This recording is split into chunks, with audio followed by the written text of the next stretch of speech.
Okay, today we're looking at chapter 4D, conditional probability. Okay, so conditional probability is the probability that an event occurs given that another event has already occurred. Okay, so we're looking at the probability of something happening. So what's the probability that something else will happen given that that has happened?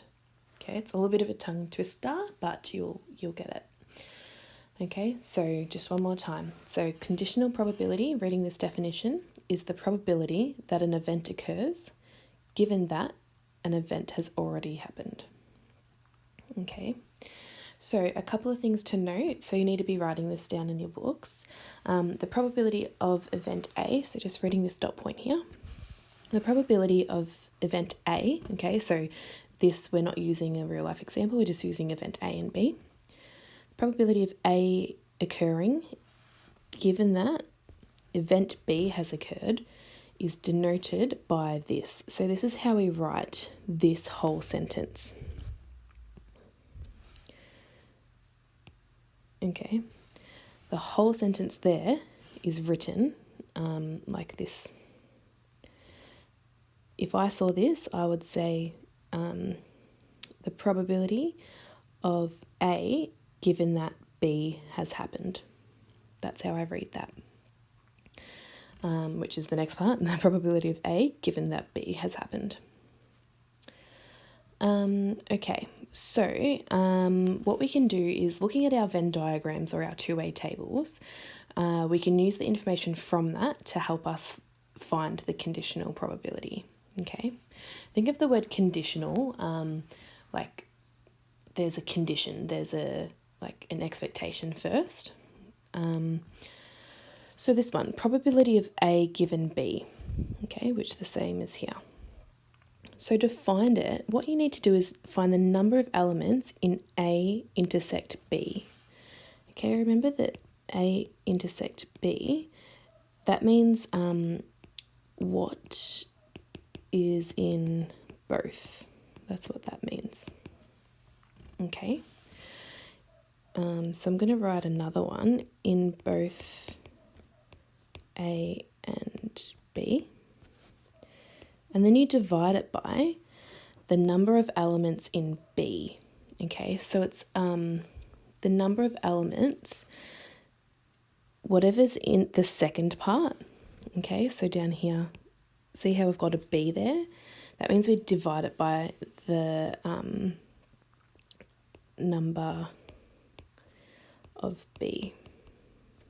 Okay, whatever's in that second part. So C, I'll put a highlighter on. Okay, so we've got B here, which means B goes down the bottom. Okay, if it was the other way around, so down here we've got at this point here, probability of B given A. Okay, the fact that A is the last one in that, then we need to put the A down the bottom in our fraction. Okay, the thing that stays the same is our intersection A and B. The intersection A and B, that's the same regardless of whichever way around they are. But it's what happens underneath. So just going back, and I should put an R here. Okay, so for this one, the intersection, so what's in both A and B? Well, 2 is in A and B, and that's why we've got a 2 here. And we divide it by the number of B. Okay, so what's in B? Well, 5 plus 2 is 7. That's why 7's there. Okay, so the probability of A happening, given that B has already happened, is 2 out of 7. Hopefully it'll make more sense when we do a worded one. Let's move on to an example. Okay, so we've got, consider this Venn diagram displaying the number of elements belonging to the events A and B. Okay, so we've got this Venn diagram over here. Find the following probabilities of A. So A, it wants us to find the probability of A. Okay, so what is in A? So this is our circle for A. There's a 3 and a 2, so we add them together, which will be 5. And then we divide it by all the numbers together, so how many elements are in them. So we've got 3 plus 2 plus 4, so that's 9. So it should be 5 out of 9. Okay, probability of A. B, it wants us to find the probability of A intersect B. So that means what's in A and B. Okay, for this one, we look at the intersection, so it's a 2. Okay, so 2 out of 9 is the probability of the intersection, okay, of getting both. C, find the probability of A given that B has happened. Okay, from our formula before, we need to find or use the intersection of A and B, and we divide it by, now the part that goes underneath is whatever is the second bit in this. Say it's a B, so that's why we divide it by the number in B. Okay, so that equals, okay, we already found it up here. The probability in A and B is 2. Okay, and we divide it by, because the 2 from up here. Okay, and we divide it by the number in B. So look at our B, we've got 2 plus 4, which is 6. And we can simplify that to 1/3. Okay.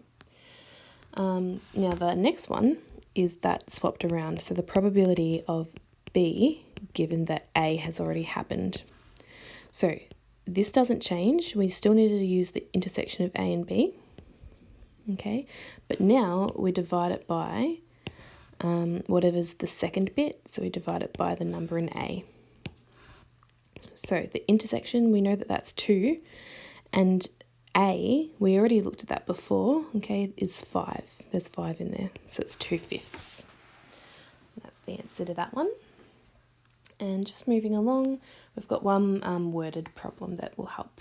So, oops. From a group of 15 hockey players at a game of hockey, 13, so let's get highlighting, a group of 15 hockey players at a game of hockey. We've got 13 played on the field, 7 sat on the bench, and 5 both played and sat on the bench. Okay, a hockey player is chosen at random for the team. Let A be the event the person played on the field, and B be the event that the person sat on the bench. I'm just going to change this just because in my head it's different. So it's saying use A, but for people that are on the field, I'm actually going to use F. And for people that sat on the bench, I'm going to use B. Okay, because, so A says, represent the information in a two-way table. Okay, so my two options of people, of what my hockey players are doing, they're either sitting on the bench or they're not. Okay, that's why I put the little dash there, they're not. Or they're playing on the field or they're not playing on the field. Yeah. Now we can draw all of our lines.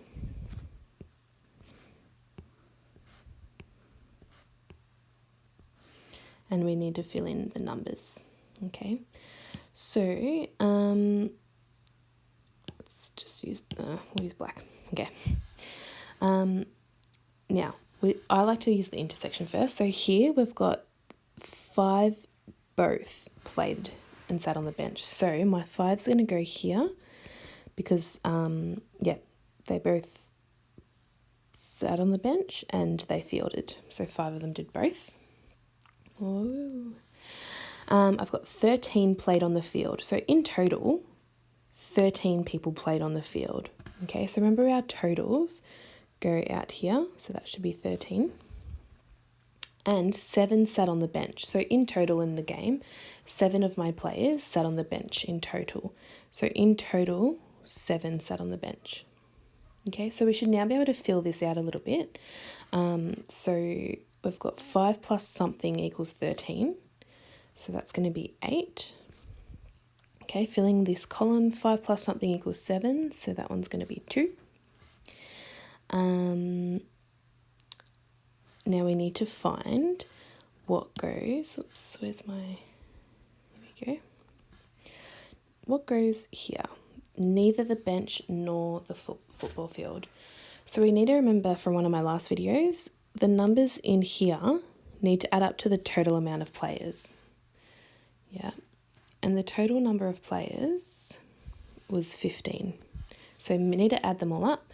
So 5 plus 8 plus 2 is 15. Okay, so a 0 is just going to go there. So that's fine. Let me just fix this up. Oh no.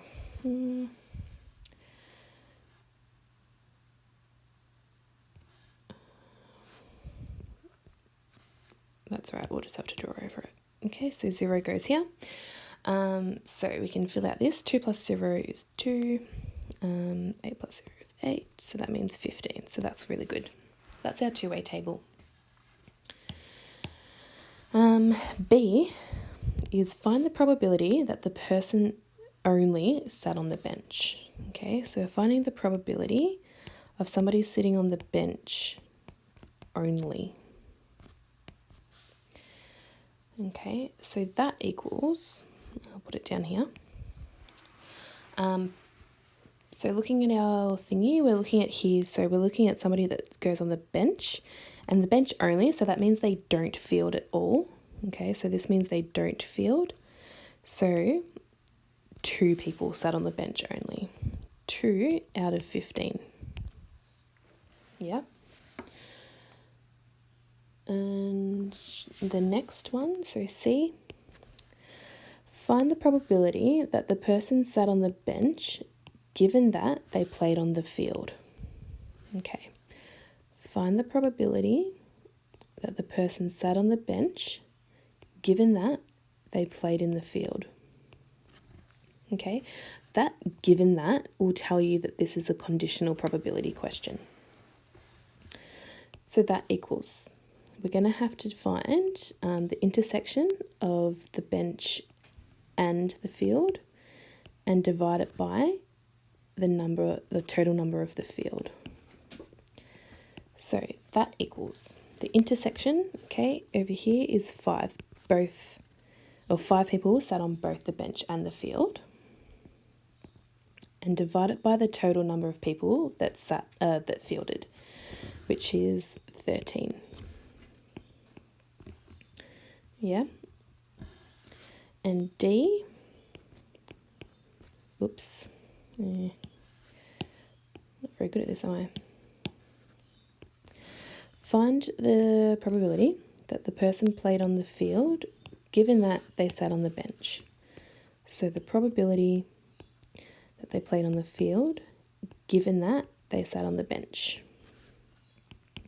So we're still going to find the intersection of B and F, but because B comes after the little line, we put the B down the bottom. So we know that the intersection is 5, and we divide it by the total number of people that sat on the bench, which over here we can see the total of that is 7. And that's it.